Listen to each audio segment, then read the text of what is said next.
title of my book is Frugavore, and Frugavore is basically a how-to manual. So it contains recipes and it contains information on how to prepare food frugally and make the most of what we've got, but it also provides information on how to start your own garden, information on how to have chickens, which I think is really important, and also how to connect with our local food source. So this might mean that you'll be able to tap into, local grassroots movements of connecting to local farmers or starting your own community garden. There'll be lots of ways. So it's basically from where you get your food from to how you prepare it on your dinner plate.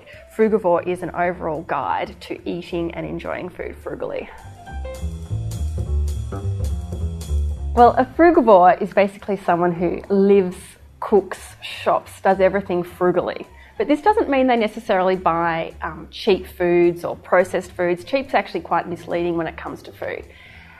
What a frugavore does is they buy the best quality produce and they make the most of what they have. And I think this is really, really important in today's society where we're basically wasting a lot of produce, wasting a lot of food. By being frugal, you not only save costs, but you buy good quality produce and you make the most with it.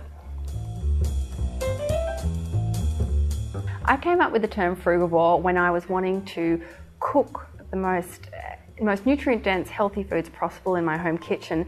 At the same time, I was really conscious of wasting food, and I wanted to live more sustainably and waste less and also save costs on my groceries. In Frugavore, you'll find a wide range of recipes. For instance, there's beans and pulses, how to cook them from scratch, vegetable recipes, really basic recipes from growing your own food to translating that to the kitchen table, egg recipes from when you have your own chickens. There's meat recipes, so using the different cuts, the thrifty cuts, using the bones to make stock. I've got a whole section on stock making because I think it is so important. I love stocks and I love soups, and they're really, really nutritious as well as being cost saving. There's also wonderful, delicious dessert recipes, so that's also very good. Being a frugavore is not hard work. It's basically about a change in lifestyle, and it's about making more conscious decisions about where your food comes from, but it's not actually any harder. I don't have to spend a lot of time driving to supermarkets and spending time shopping. I actually do my shopping in bulk maybe once a week. I spend a bit of time in the gardens. It's basically a change in habits, but it's not actually any extra time involved. I think that there's a bit of frugavore in everyone, so I think everyone should be buying this book. I think it should be relevant to people that work busy jobs but also want to be conscious about their food. They want to be more informed about where their food comes from.